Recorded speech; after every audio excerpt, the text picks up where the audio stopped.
I'd like to start by welcoming you all to the 21-22 Governor's Distinguished Manager Association season. I'm J.R. Richards, your GDMA President. I am joined today by my GDMA board. You just met Yvonne Knutson, our President-elect. Ken Kraus is our Secretary and Treasurer. And then our past president, Josh Johnston, isn't with us today, but he does make up the board. And then Bennett Harbaugh, who is our amazing support and helps pull all of this together. I am super excited for a second year of holding virtual leadership lunches, or holding these virtually. Last year was a huge success. We got so much feedback from all of you. We were told that attendance was easy, travel time was non-existent, and then really we're able to accommodate several hundred people. So please continue to forward the invitations to those who you think might be interested. Our theme this year is 2021 and beyond, transforming how we work. I'm so excited about this theme, and then how we're working to bring in interesting speakers who will really share everything from their personal experiences to tools and perspectives that will really help to support the transition and transformation that we're all experiencing as leaders. I'd like to introduce our very first speaker, Christopher Poulos, which I just now said it wrong, so thank you for that, Chris. He's the Executive Director of the Washington Statewide Reentry Council. Christopher is an experienced public policy professional, an attorney, a writer, and a speaker whose work focuses on racial equity, addiction recovery, voting rights, drug policy, and criminal legal system reform. He's going to speak with us today about his personal experience and what we can do to shift the culture of hiring folks who have experienced incarceration. So with that, I will mute myself and turn it over to Christopher. Thank you very much. It's really an honor and privilege to be here. Thank you for inviting me, JR. Thank you, Yvonne, for being part of the invitation and the planning process as well, and everyone else. And I need to confess, I used to do a lot of in-person keynote type speaking, and I've heard that a lot of people have kind of transitioned that into doing Zoom keynote type talks.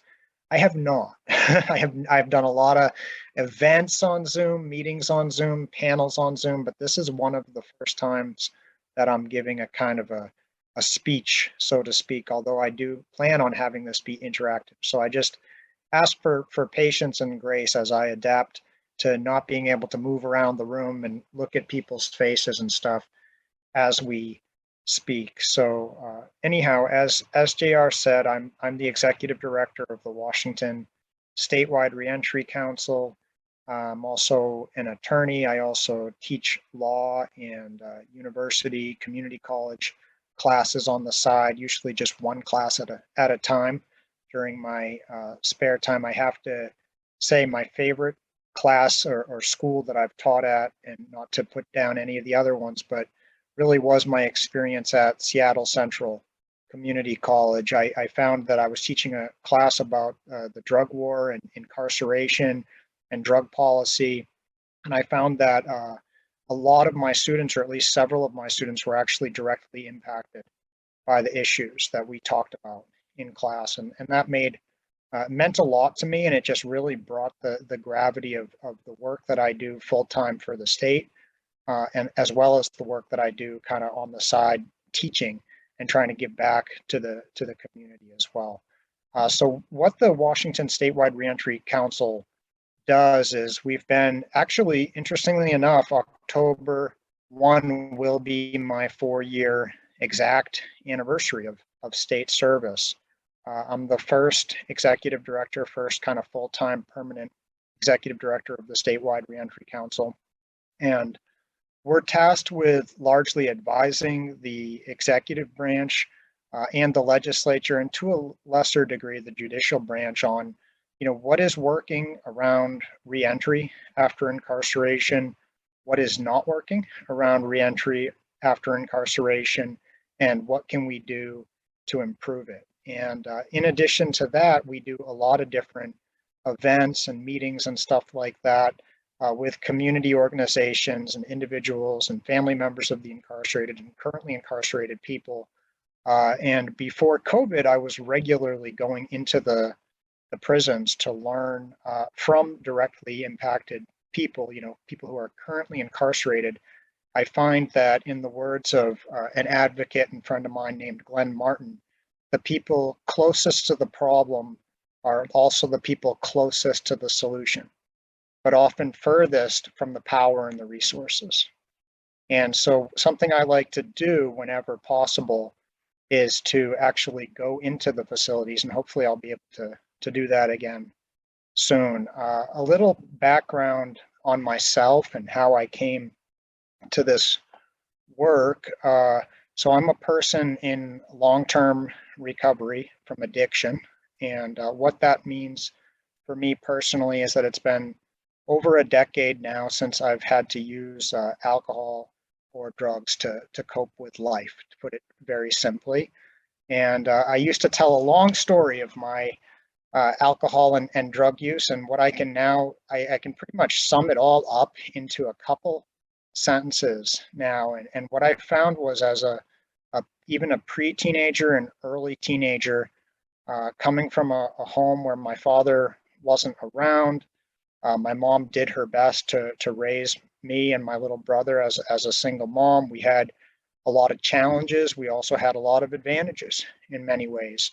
And long story short, I discovered at a very young age that alcohol and drugs could provide me with relief from anxiety, from depression, from not fitting in socially. I think a lot of people can relate to that, taking a drink or using another drug and getting that feeling of, like, just take the edge off. It might be a couple cocktails out, at a work event or something for many people. But for me, what happened as soon as I found that relief, I chased that. And I chased it for a decade. And that's the extent of what I'll go into when it comes to my alcohol and drug use. I can share that I was arrested for the first time at age 15 and put into way too tight handcuffs, thrown in the back of a cop car, and taken to adult county jail at age 15 for possessing cannabis.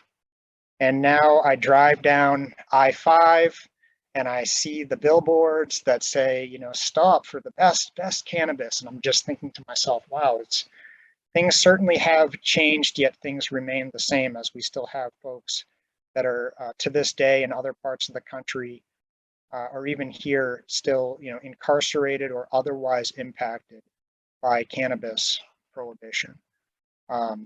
So anyhow, my story was, when I got arrested at age 15, what could have been done for me, and I would recommend be done for especially youth in this type of situation, is, I could have been connected with a big brother, a mentor, some kind of structured intervention of some kind. And I can't guarantee that I would have listened right away, but I would have been exposed to an alternative to the way that I was living. And instead, what the criminal legal system response to me as a 15-year-old possessing cannabis was, don't do this, don't do this, don't do this, don't do this, don't do this. Here's your fine, here's your court date. Be good, thank you. And of course, all that did not address any of the underlying issues. For me, I continued to use alcohol and drugs. I continued to self-medicate with alcohol and drugs. And to the point where at age 24, I got to a place of desperation where, to put it very directly, I knew I needed to either seek help or no longer continue living. And I decided to seek help. And so I was able to, the state of Maine at that time, where I'm from, originally from Portland, Maine, they've since closed this facility, but they had a state-run or state-funded addiction recovery facility where I was able to go, and I was able to get connected to a 12-step program. And that it saved my life. Getting connected with people in recovery and going through that program saved my life. And then an interesting twist in my story, which is what led me to my current work today. This is all circling back to what I do now, is several months into my recovery, my mom had taken me back into our family home, and I was kind of like sobering up. I got a job at a call center, a legal job, and I was also in the process of going back to college. I had already taken some college courses previously, and I got a call on my cell phone, and the person said, is this Chris? What's up, man? This is Chris. I mean, this is Matt. And I said, Matt, who? Who's Matt? And I'm kind of edgy. You know, I'd been involved in some different drug transactions and stuff in the past. And I thought, what is this guy, Matt, calling me? And I said, look, tell me who this is or I'm hanging up the phone. And he said, Mr. Poulos, this is Special Agent Matt Walbridge from the FBI. Why don't you take a look outside your window and then come on out? And this is my mom, you know, family childhood home. I open the shades to the window. I see my little brother and his friend are outside there, kind of in the yard, kind of terrified. And the house was surrounded by federal agents. And what happened was I was indicted for drug-related charges that for conduct that occurred, you know, before my recovery from addiction. Of course. And so it was a first time, relatively low level nonviolent drug offense. I don't mean to minimize my conduct. It just was a relatively low level drug offense in the grand scheme of things. But that began the process of me facing the United States of America versus Christopher Poulos as a criminal defendant, now sober. And having already made some changes in my life. So this was a really interesting place to be in. And what made all the difference in the world for me was it wasn't getting arrested. It wasn't sitting in county jail. It was the internal healing and growth that had occurred to me as a result of sobriety, as a result of recovery. Had that not happened, I would have simply gone to jail or even gone to prison and continued the same type of thinking, the same type of behavior that led me there in the first place. So thankfully, I was sober when I experienced this, and I got to benefit in some ways from the fact that I was able to hire private, expensive counsel. That was a bit of a process. I initially had a court-appointed attorney, but I was able to hire private, expensive counsel. And that changed I still went to federal prison. I did go. I served over 2 years in federal prison on a 3-year sentence for a first-time nonviolent drug offense. But had I not had the resources that I did, had I not had the privilege that I did to be able to hire expensive private counsel, I likely would have received somewhere along the lines of a 10-year sentence, and also would have stayed in jail the whole time instead of being out and being able to prepare my defense, continue working on my recovery, etc. So the reason I tell that story is because that's what made me want to become an attorney. Actually recognizing my own privilege and recognizing the systemic racial and socioeconomic inequalities in our system as I walked out of jail that day was the moment on pre-trial release was the moment that I became determined to become an attorney. And so I stayed sober through prison. They shipped me all over the East Coast of the United States, the federal system. We call it diesel therapy, where they put you on buses and airplanes and just ship you all over the country for your sentence in different facilities. Thankfully, we no longer do that in Washington. We used to ship people out of state in Washington State prison too. And so when I got home from prison, and excuse me, I'm kind of battling allergies simultaneously as trying to give this talk. Thank you for the grace you allow me. When I got home from prison, I resumed my college classes, and I wanted to pursue this idea of attending law school. So I was working, this is a pretty cool story, I think. I was working as a student legal services intern at the University of Southern Maine as an undergraduate student. And the office next to the student legal services office was a guy by the name of Reza Jalali's office. And Reza was from Iran originally and had escaped Iran, really, and as a refugee, and lived in the United States. And something told me that he was a safe person to talk to. And for managers, please keep this in mind. Like, there was just something about him. He made himself warm, welcome, open door, smile, handshake, you're welcome here. He made me feel okay to tell him a little bit about my story, because I used to be totally private. And so I went into his office and I asked him, like, can we close the door? And he's thinking, oh, okay, sure. I think he was kind of thought it was weird because he's used to talking to people with the door open. And I told him, I said, I used to be addicted to drugs and alcohol. I was very ashamed. And he said, oh, okay. He said, I actually was incarcerated. I went to prison because of drugs. And he said, okay, didn't faze him. And I said, I want to go to law school. I'm in recovery now and I want to go to law school. And he said, Chris, that's phenomenal. Let me introduce you to the dean. And I didn't know this at the time. I later found out Reza had actually been a political prisoner himself and was held in solitary confinement for years. And I think that was this shared connection that we had that I never knew about. And now I'm going to kind of transition a little bit into how this affects people's decisions in hiring people with records, because what happened was I went to meet the dean of the law school and sat down in his office. And I've got to tell you, I was nervous. I'm wearing all Brooks Brothers today. I did not have all Brooks Brothers then. I had like the best thrift store, shirt, probably mismatched socks. My hands were sweating. I was super nervous. I'd never been in a law school dean or any other dean's office before. That was not part of my experience, growing up.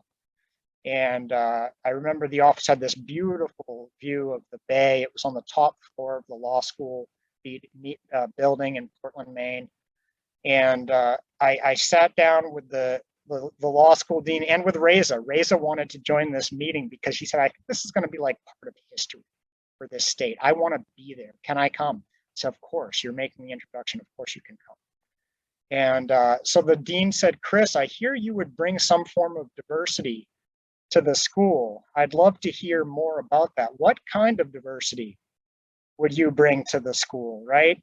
And I think he's thinking I was going to talk to him about like my time in the Peace Corps and like, helping people in like some, remote village or something like that.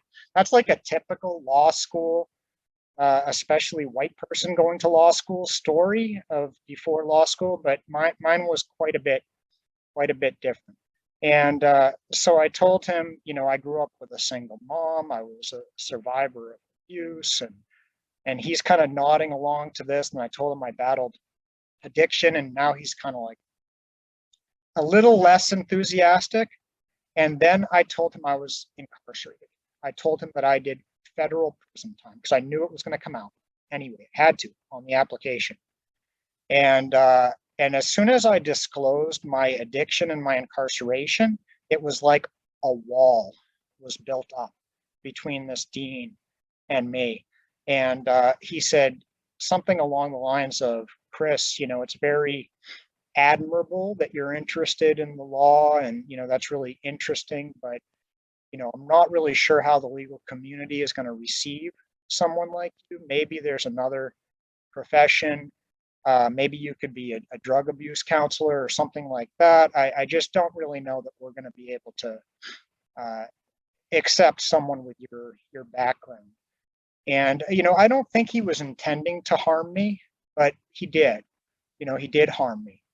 And for the first time in my life, I stood up for myself in a assertive and respectful manner.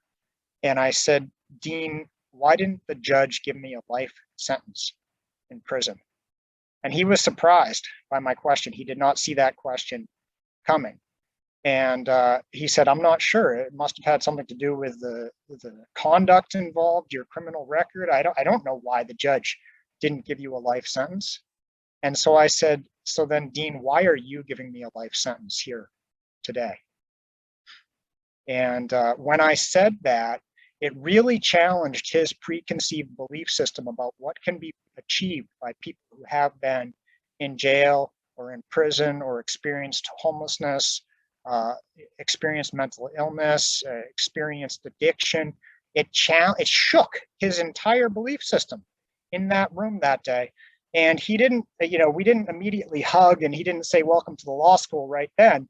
But what happened was a couple of the bricks at the top of that wall that I felt was built between us, they came down. A couple of the bricks fell off. And then, long story short, they had an investigation into me, a debate, a discussion, and ultimately the admissions committee voted unanimously in my favor to admit me to the University of Maine School of Law.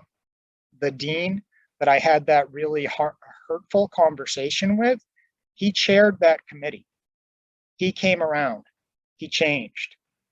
And that's the story that I want to share, for the hiring managers and executives and community partners who are part of this today, is to challenge you all to actually, within your internal inherent biases, to reconsider what you may think is possible for folks who have been to jail, who have been to prison, who have battled addiction.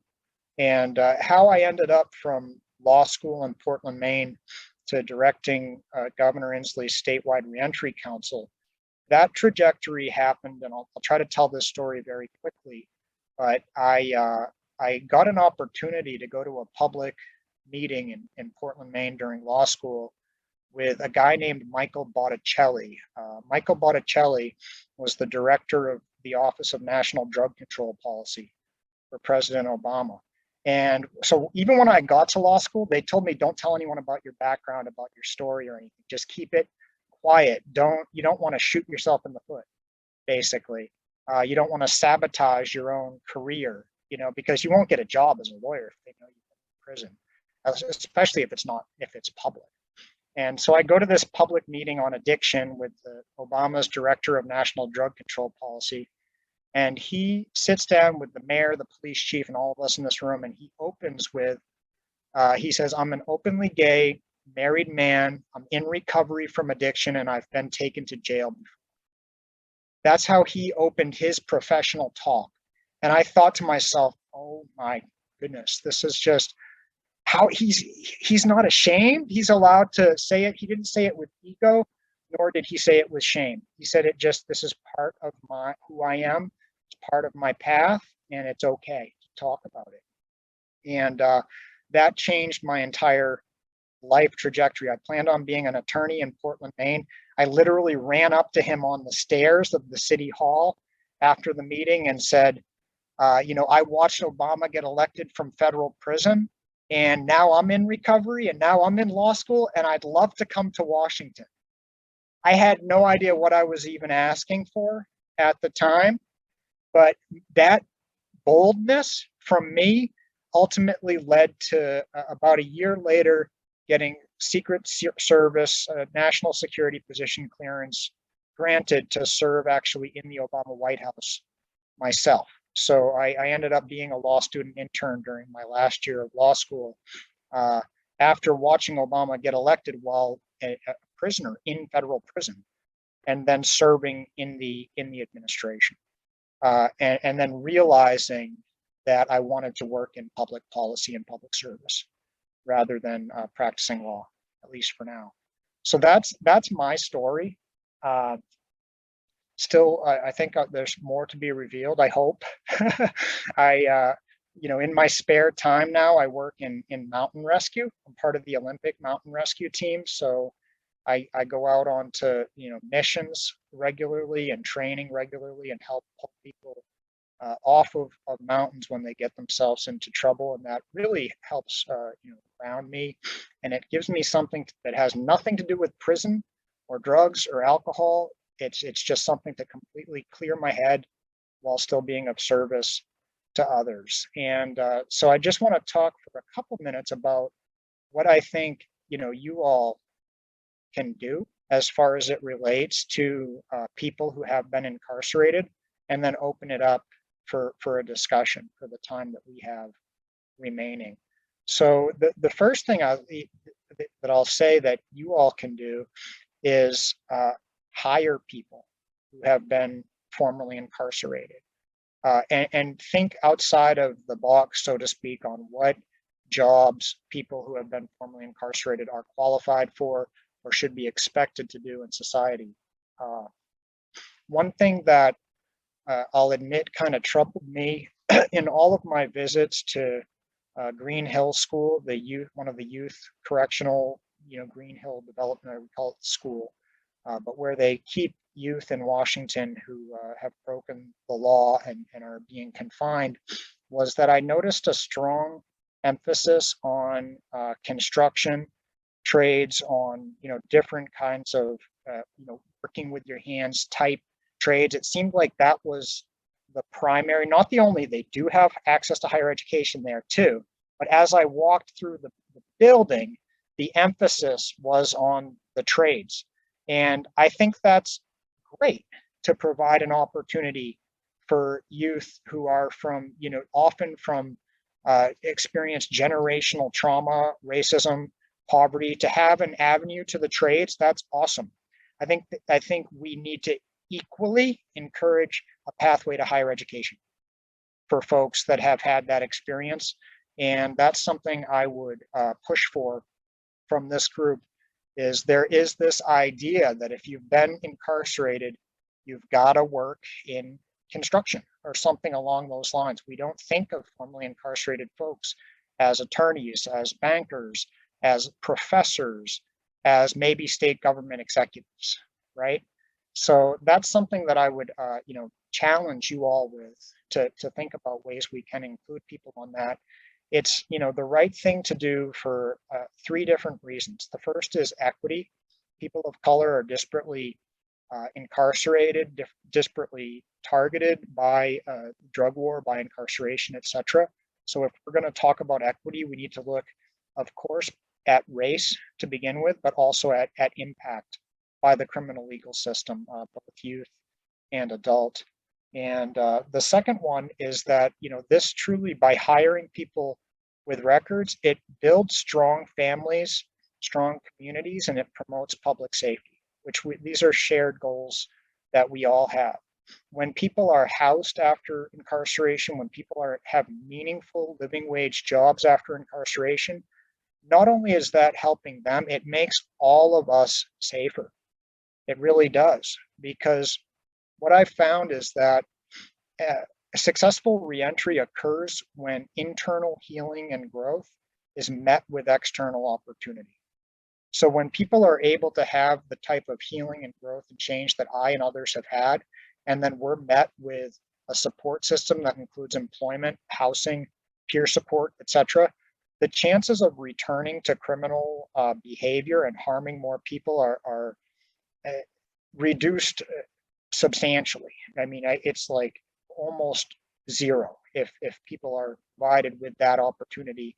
And again, it's got to be the combination of internal healing and growth met with external opportunity.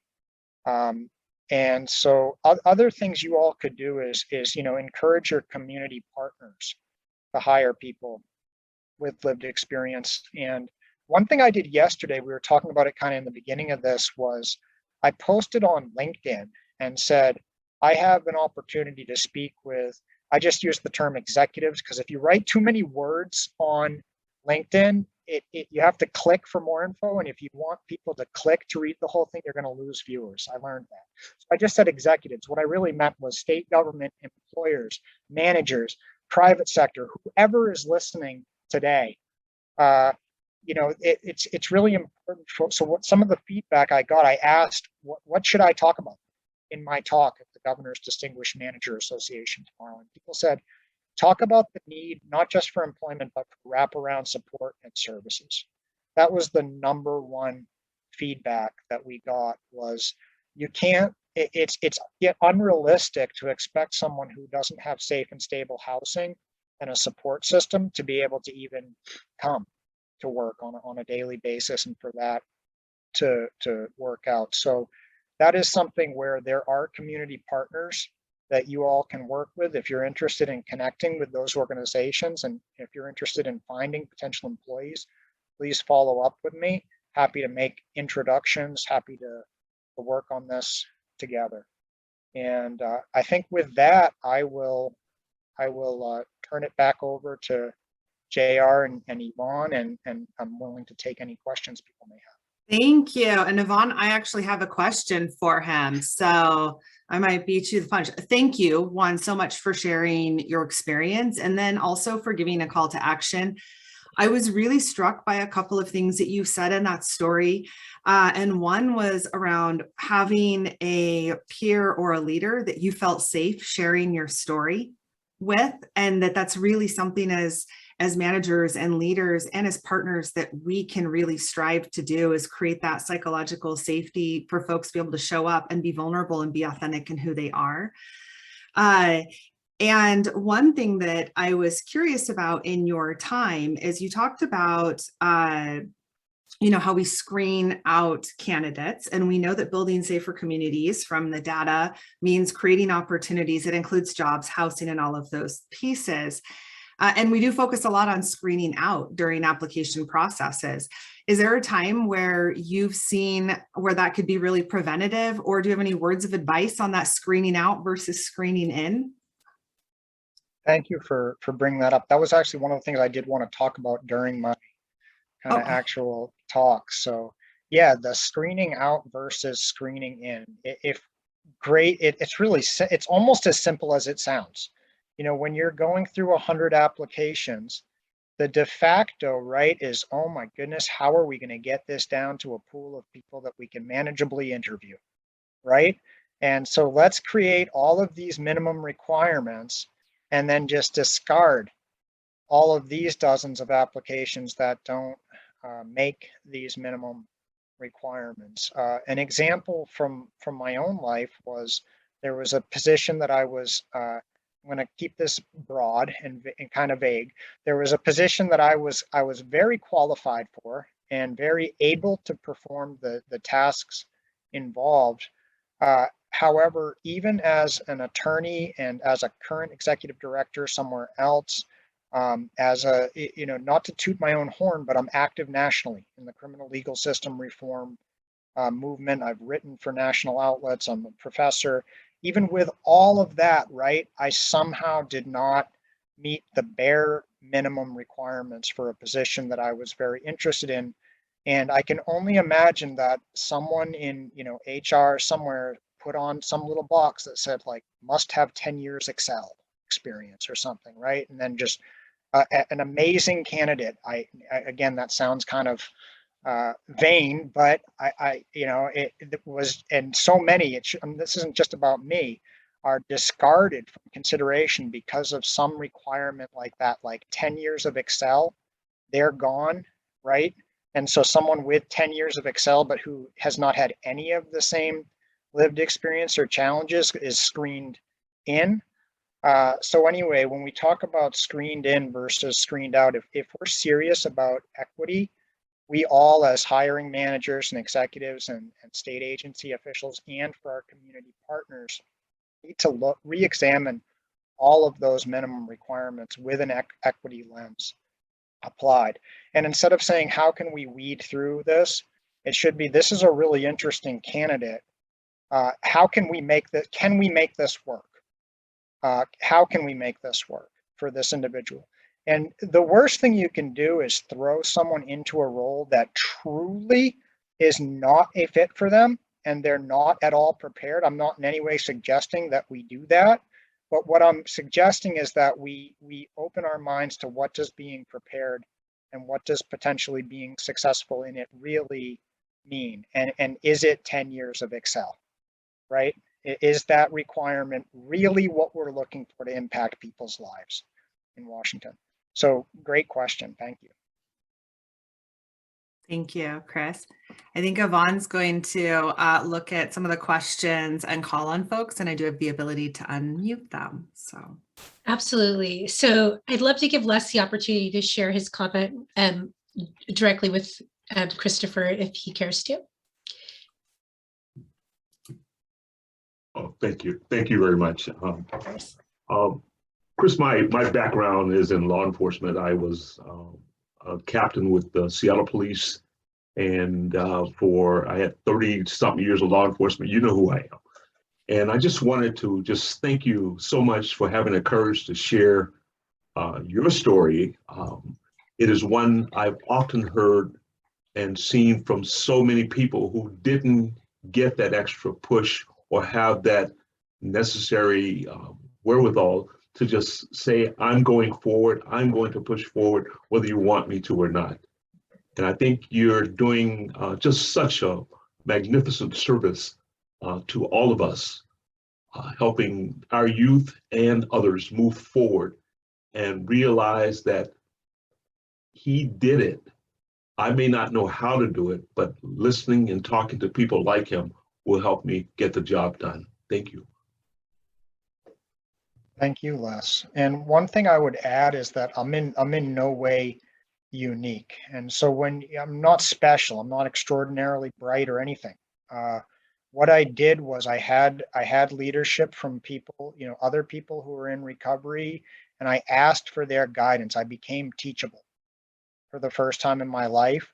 And my success has come as a result of tiny, consistent steps over and over and over again, rather than any kind of grand inspiration or anything else. So that's just an important thing for mentioning to others. Thank you. Thank you. Paul Hull, you're up next. Thanks, Chris. Hey, I'm just curious. I had a little bit of study years past about the Delancey Street effort that occurred in San Francisco, and I'm curious, what's the potential to see something like that stood up or developed in our region, and what are some of the things that inhibit our ability to move forward on things like that? That effort has much of what you described, an internal healing and growth component and an external support system component. So interested in your thoughts on that. Thanks, Paul. Let me see if my memory serves me correctly. The Delancey Street in San Francisco was supportive housing, right? Low barrier for people battling addiction and stuff like that, right? Housing, jobs, mentors, yeah, self-contained Right. community that really took people and developed them. Yeah. I think there's great potential. We have pockets of that around the state.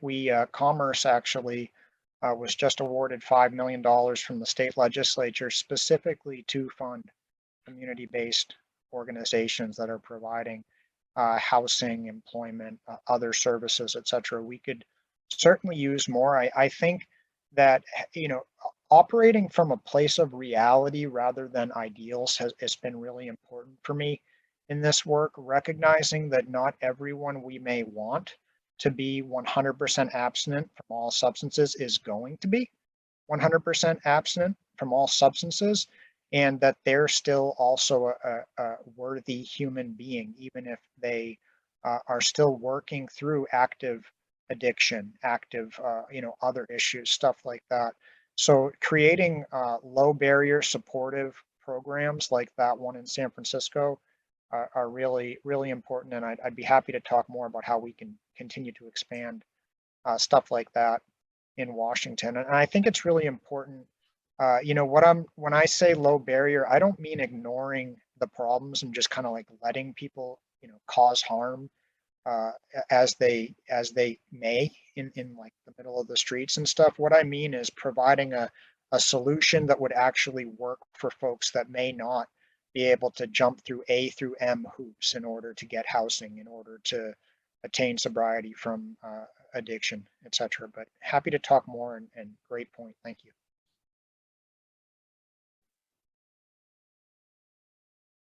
I'd like to give the opportunity, if anybody else has a question, you can put it in chat and or raise your hand, which maybe you can't raise your hand in this format, but put it in chat.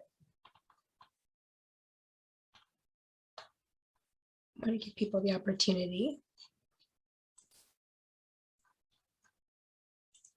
And absent that, I'm going to go ahead and ask my question. And Christopher, what barriers do you see in the work environment where bias or belief systems are getting in the way of the positive, like positive, meaningful change?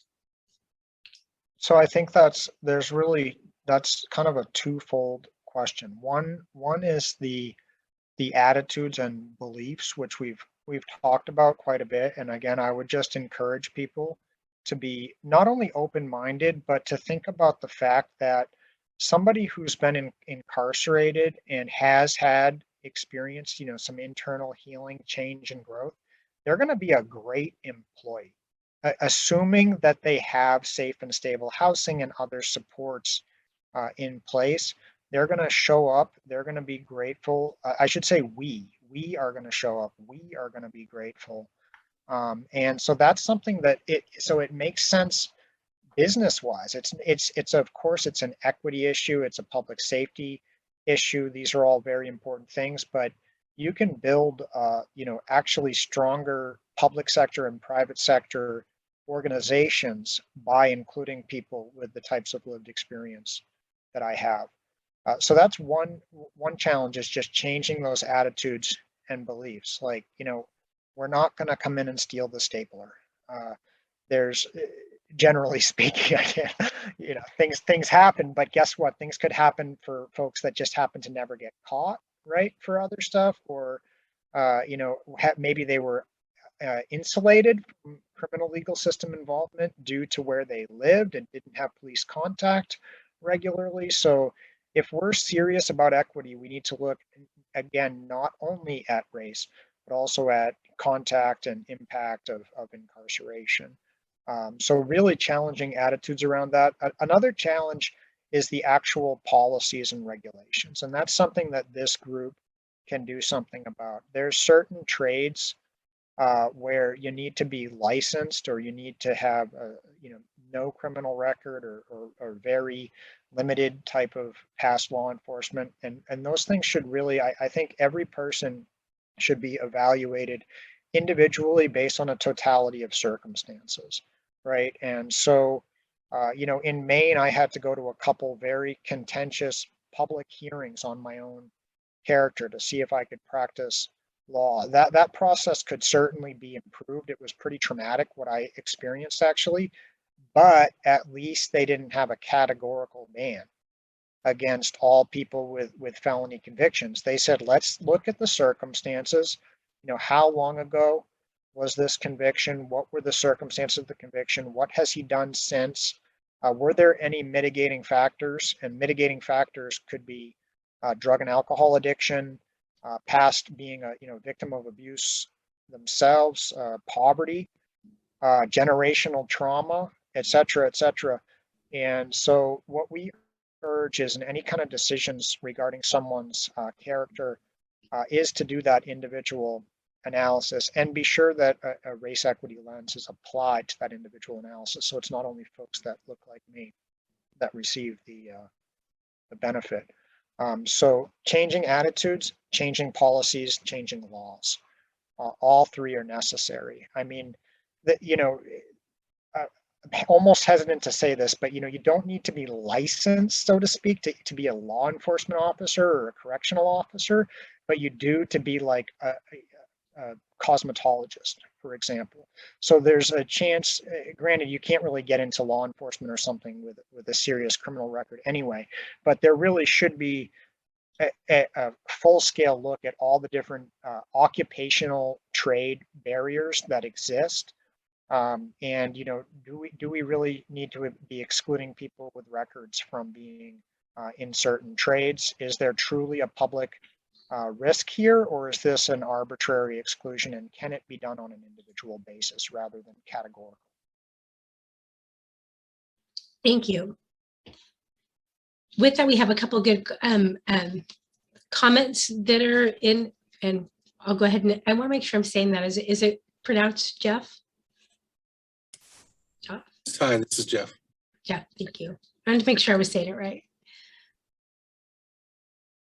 Oh, just the comment that I posted was just for folks' general knowledge that the course from the Washington State Learning Center titled Washington State use of criminal records and hiring is to what Chris just spoke of just a little bit ago. And I've had the joy of working with Chris on numerous occasions, and this course was created in the wake of the creation of the Washington State Reentry Council and the executive order around reentry that was issued in 2016.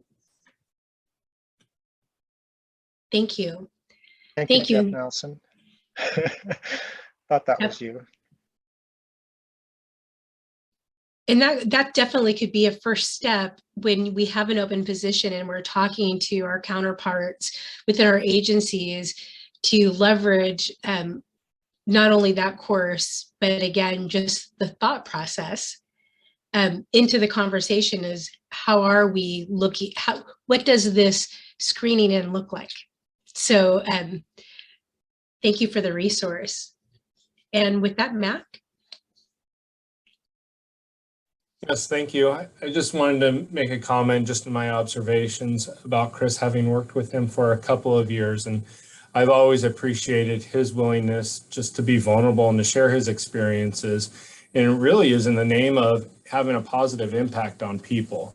And I can't say that enough, is that he's always been very generous with his time. And I'm a firm believer that no matter how well-to-do you are and no matter where you're at in this world, our time is really limited and finite. And it's one resource that we all are, equals of. And so what you choose to do with your time speaks loudly. And just my hat's off to Chris and all his efforts and what he's given to Washington. I work with the Department of Corrections and certainly have appreciated all his efforts towards improving reentry efforts. And so to that end, just appreciate his willingness to share his journey with you all today. And he is someone that I certainly look up to. Thank you. Thank you very much, Mac. It means a lot to me. Thank you. So we have a couple more items popping into the chat. We have Trisha. Are we? Give me 1 second and I'll get down there. There we go. I have to scroll fast. There we go. Trisha's good to go. Hi. So I work at DES and we do the mitigating implicit bias in the hiring process training, which is aimed at hiring managers across the state. And as I'm listening to you speak, I'm realizing that we don't really spend any time talking about hiring formerly incarcerated people. And I'm wondering what we could put into that training that would just be, what would be the number one thing we could say to Washington State hiring managers? Sure, I think it would be worthwhile for us to meet and put a half an hour on our calendars to talk about that. But I would just circle back to it. It's vital for equity. It's vital for building strong families, communities, and public safety. And it makes sense because you're actually going to get some great staff members out of it as well. But I'd be happy, Tricia, if you'd like to put some time on our calendars and we can dive into that a little more.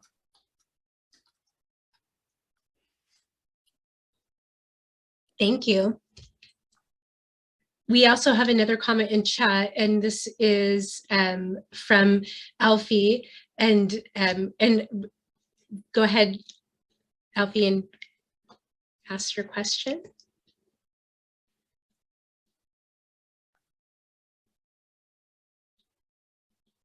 I think I promoted him, but sometimes I'm not super quick. Oh, there he is. Go ahead. Hi, no, I just, I really value this offering that you had today and really want to share it with some of our formerly incarcerated veterans, because this is important for all of us to be able to share, and just happy that you're going to post it in the GDMA website.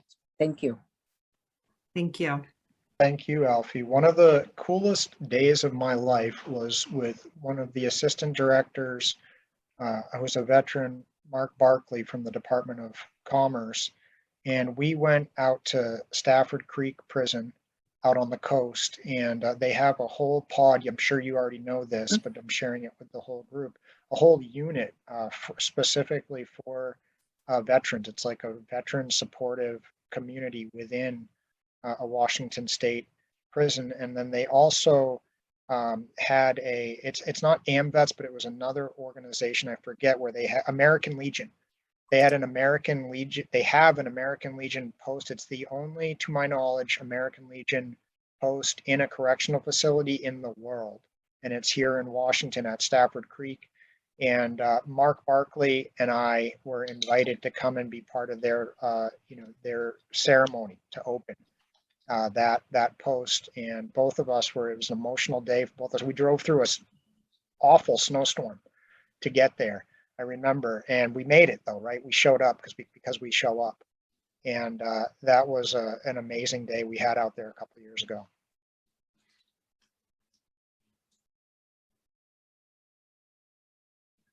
And JR?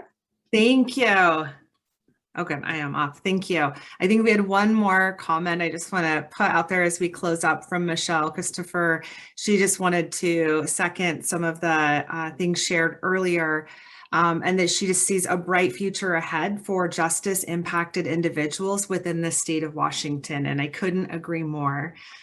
I want to thank you so much, Christopher, for joining, for sharing your story, and really for giving us some ideas and a call to action on what we can do in our areas. I mean, not only with just, I know I'm going to have different conversations with my HR hiring team. So I hope some are on the phone or on the call today, because I look forward as we post so many positions to say, what can we be doing? And I also know for me, my other call to action is there's a lot of opportunities for myself and for others where we're at the table making decisions about the whether it's the areas of state government that we administer. And so really being intentional to make sure that we have the right voices at the table. You said early on a comment that really stuck with me, and I captured it, that says, you know, those that are in the best position to really help inform our policies and the things we're doing are often furthest away from having the authority and the ability to do that. And so I really see that as a call to action to say, how do we fix that? How do I make sure that they have a seat at the table and that I'm creating space instead of just making assumptions on what I think might help? So thank you for starting that and for kicking off. All of those that attended, I appreciate you joining and the comments and questions. This will be posted in a few days on the GDMA website. You'll also see information with the GDMA LinkedIn that just went live, but doesn't have a ton of content yet, where we'll be able to post some links there. Thank you, Yvonne, and the rest of the board that really helped put this together. I appreciate you all. And with that, have a happy Tuesday. Thank you, Christopher. Thank you, everyone. Had a great experience. Thank you so much. With this. Thanks, everyone.